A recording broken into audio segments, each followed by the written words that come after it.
Yo leía una frase del arzobispo de Caracas, Jorge Liberato, y a propósito de Venezuela y la frase que dijo Jorge Liberato, o la expresión, porque es un discurso muy claro de por dónde va el poder, y no solo el poder político, el poder eclesial hace parte de ese mismo poder político. Y ahora recientemente se celebró aquí un acto de homenaje, de recordación a Chávez, creo que por el 5º aniversario de su fallecimiento, de su vida física. Quiero compartir con ustedes y con Narciso, que está en el estudio, un poema del maestro Rafael Nino Félix, Comandante. En los mismos espacios que la historia se reserva para escribir con mayúscula tu nombre, las gaviotas vuelan en rítmicas danzas, ampliando tu imagen que cubre el horizonte. Tus convicciones reafirman tus pasos por las huellas de todos los seres del planeta, y no hay una sola flor que no abra sus pétalos cuando tu recio uniforme impone tu magna presencia de soldado rebelde, repartidor de panes y esperanzas. Simplemente Comandante fue dedicado a Fidel, pero igual puede ser dedicado a Hugo Chávez Frías.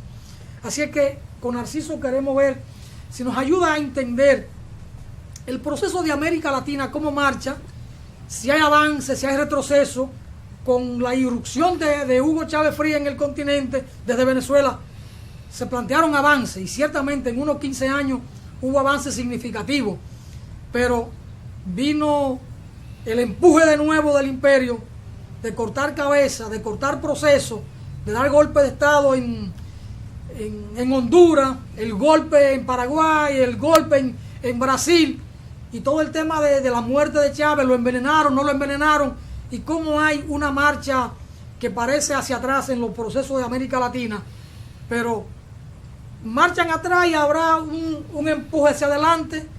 Narciso, América Latina, Chávez, ¿cómo anda esto? La cita que tú hacías del arzobispo, del cardenal, del arzobispo de Caracas, Jorge Liberato, lo que te indica que ese poder eclesial lo que quiere es eternizar el dominio de las élites a como de lugar. Lo dijo claro. Está clarito. Y el que no esté con eso es ateo. ¿Me entiendes? Es ateo. Así. Porque además son estigmatizadores, ¿no? Pero dijo el Papa, de los mejores hombres que ha tenido la humanidad, muchos de ellos han sido ateos. Mira, yo no creo en nada de eso, de religión, de esas cosas, ¿no? Aunque tengo mucho respeto hacia eso.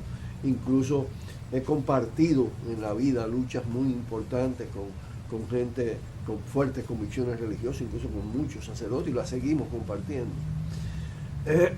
Pero, oye, Chávez, por ejemplo, era uno de los líderes latinoamericanos con fe religiosa. Yo averiguaba, no era teatro, ¿no? Él tenía convicciones religiosas.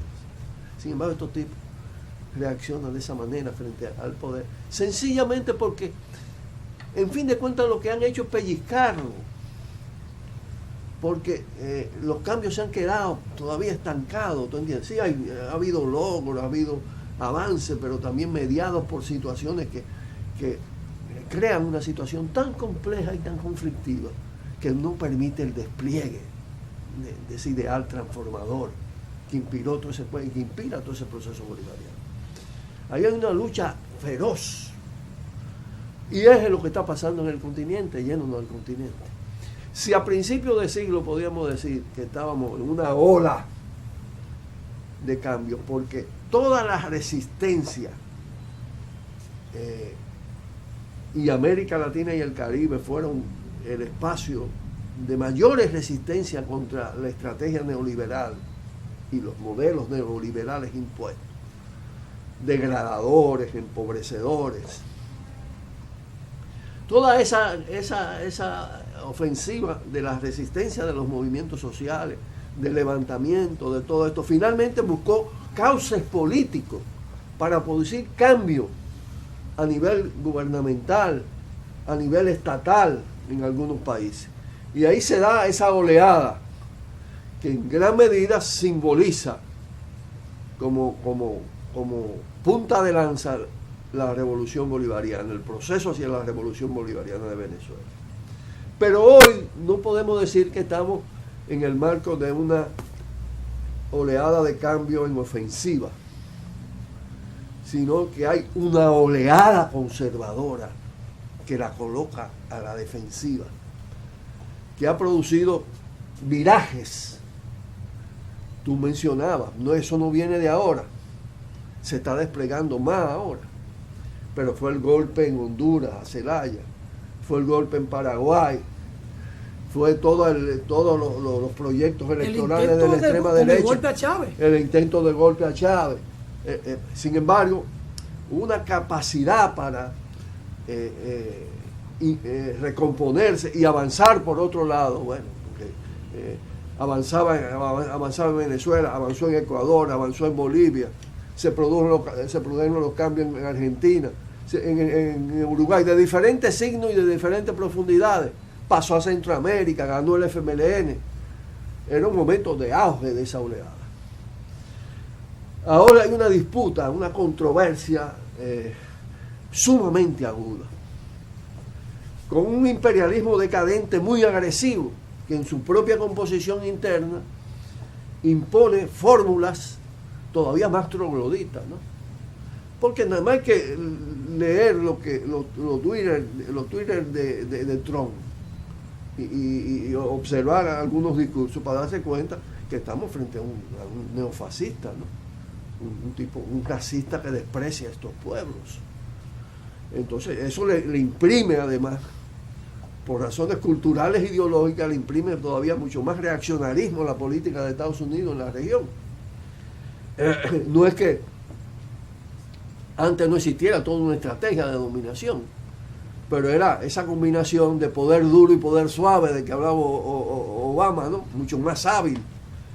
Este va con los tanques, con los cañones, con todo el peso de la reacción. Entonces estamos en un periodo de mucha dificultad. Sin embargo, Narciso, en el año 2001, Narciso escribe un trabajo formidable, Rearmando la Utopía, y se desencadena en esa primera década del siglo todos estos procesos de América Latina, que nos dieron como una alborada nueva, un grito de esperanza, señales positivas, nuevos socialismos, socialismo del siglo XXI, y todo como que da marcha atrás con la agresividad del imperio, que se sienten solos en esta parte del continente. ¿Hay la posibilidad ciertamente de rearmar la utopía? Mira, no hay una marcha atrás definitiva, ¿no? Hay una pelea frontal. Porque ¿qué pasa? Se siente una marcha atrás, lo que pasó en Brasil. Sí, pero ¿qué es lo que pasa? Lo de Venezuela. El imperialismo todavía tiene fuerza, lo ha demostrado. También apoyándose en la debilidad de los procesos progresistas. Porque no es que no ha habido corrupción en los procesos progresistas, ha habido, y ha habido desesperanza, y ha habido inconsecuencia, y han perdido legitimidad. Sí, pero el imperio magnifica cualquier cosita. Sí, estamos de acuerdo, pero lo que yo quiero decir es que tenemos que ver las cosas con todas sus aristas. Es decir, en mi opinión, no se profundizaron ni radicalizaron esos procesos como se debía. Se perdió fuerza, porque se dejó en muchos casos intacto el poder de poderes importantes de la derecha, ¿no? Y ella pudo recuperarse, y Estados Unidos conserva, dentro de su decadencia, conserva poder para imponer situaciones y producir virajes, y lo ha producido. Ahora, ¿cuál es la característica de esos virajes? Tú lo decías, Macri en Argentina. Macri no es la vuelta a lo anterior simplemente, es peor. Es una especie de dictadura mafiosa, del capital mafioso, vinculado a la mafia calabresa de Italia. Ahí el poder de Macri, Temer y la partidocracia de derecha de Brasil.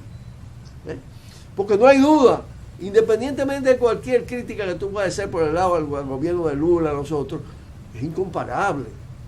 Esa derecha es terrible, es feroz, es inaceptable. Y se demuestra cada vez que se produce el hecho. Ahora, no logran estabilizar la situación. Entonces, es decir, lo que pasa es que los medios no reflejan lo que está pasando en esos países. Pero uno que tiene vínculos, me cuenta 20 lo que pasa en Argentina, ¿tú entiendes? Los niveles de resistencia que se están desarrollando. Es decir, eso no se queda ahí. Ahora, los seres humanos, que tenemos una vida relativamente corta en función de los procesos históricos y de la humanidad, somos en cierta medida egoístas, queremos ver los resultados en los años nuestros, ¿no? Y por eso entonces, cuando dice rearmar la utopía, bueno, pero es que lo que pasó no fue cualquier cosa. El cataclismo del derrumbe de los países del este, del llamado socialismo real, no era cualquier cosa. Sin embargo, se recupera en un momento determinado y vuelve otra vez, es decir, hay una dialéctica. Luis Suárez Salazar, que va a estar aquí, viene el jueves,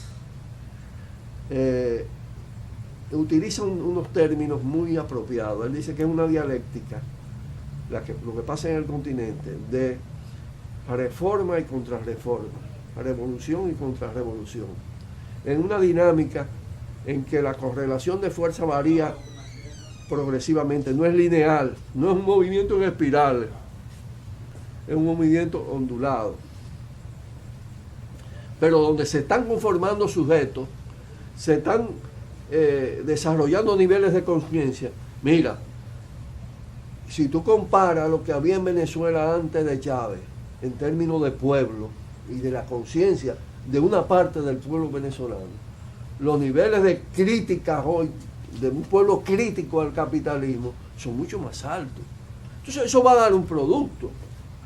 No es fácil, porque aquí entra un tema crucial, me parece a mí, que es que los movimientos sociales, los movimientos políticos sociales, los levantamientos, las opciones de reformas son insuficientes para dar respuesta a esta crisis.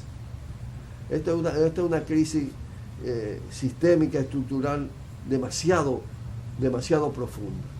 Y con lo que pasó en el siglo pasado, quedaron muy desarticuladas las fuerzas que fueron llamadas como fuerzas de vanguardia, como fuerzas conductoras de los procesos, porque los cambios no se hacen simplemente con el poder, la energía de la espontaneidad de los pueblos. Requieren niveles de conciencia y de organización, requieren propuestas alternativas, requieren nuevas propuestas que puedan ser apropiadas por la sociedad. Entonces esto nos plantea un tema crucial, que es el tema del seminario que queremos hacer aquí, que ya tenemos convocado para el día 18. Lo vamos a hacer en homenaje a Orlando, porque es muy apropiado, porque Orlando fue siempre un hombre muy inquieto, un joven muy inquieto respecto a toda esta temática. Es como dar respuesta a la crisis. El seminario está planteado para el 18. Para el 18, en el Paraninfo. ¿A qué hora? De Ciencias Jurídicas, de 9 a 4 de la tarde. ¿Quiénes participan como invitados, expositores? Luis Suárez Salazar. De Cuba. De Cuba. Tenemos una conferencia magistral de videoconferencia de Bernstein. De Argentina. De Argentina. Yo tengo preparado una ponencia y entonces vamos a dedicar la mayor parte del tiempo al debate de algunas ideas clave. ¿El equipo de Voz para el Cambio puede estar allí? Claro que sí, completo, y no hay problema. Está el almuerzo incluido. Lo que queremos es eso precisamente, que la gente que está activa participe de este debate, en las fuerzas que construir. Por eso lo llamamos nuevas vanguardias y fuerzas transformadoras. Es decir, cómo tú construyes una fuerza con suficiente teorías revolucionarias, suficiente conocimiento de la realidad, propuestas de cambio, capacidad de articulación, pero estrechamente vinculada a todo lo que puede ser transformador, e incluso con alianzas puntuales con todo lo que puedan ser luchas inmediatas, reivindicativas, cómo tú construyes una fuerza de los movimientos, una fuerza política de los movimientos sociales en este momento. ¿Y qué nos plantea los desafíos? Porque, oye, esto no es cualquier cosa, es decir, porque los imperios en decadencia actúan con un grado de cerrazón y de violencia que lo estamos viendo en todas partes. Tú viste lo de Honduras. En Honduras se logra un movimiento opositor muy superior a lo que hemos tenido en los últimos años aquí y le cierran el camino con la violencia. Entonces también hay que prepararse para ver cuáles son las perspectivas en estas sociedades. Bueno, y cómo las tenemos que vincular a todas las luchas, porque esto no se decide en un solo país o en un conjunto de países pequeños, ¿no? Esta pelea es una pelea mundial. O hay insurgencia global en el sentido esencial de la palabra, insubordinación de los pueblos a nivel global, o no habrá posibilidad de cerrar el camino del caos que está imponiendo el capitalismo en el mundo. Definitivamente hay que rearmar la utopía y ver cómo se marcha en esa dirección. Gracias a Narciso por estar con nosotros. A Voz para el Cambio le place siempre poder conectar con Tiro al Blanco y desde acá, desde nuestro estudio, entonces hacer una programación muy especial para la reflexión, para el análisis, porque ese es nuestro compromiso. Es un compromiso con la patria chica que es República Dominicana, pero con esa patria un poquito más grande que es todo el Caribe, que es América Latina, que es el mundo, que es la humanidad. Patria es humanidad, decía el gran apóstol cubano José Martí. Gracias a Narciso por estar con nosotros, gracias a Juan Francisco que estuvo con nosotros en el primer tramo y gracias a ustedes que siempre nos dan la distinción de la sintonía, estar ahí con nosotros. Muchas bendiciones para todos, para todas.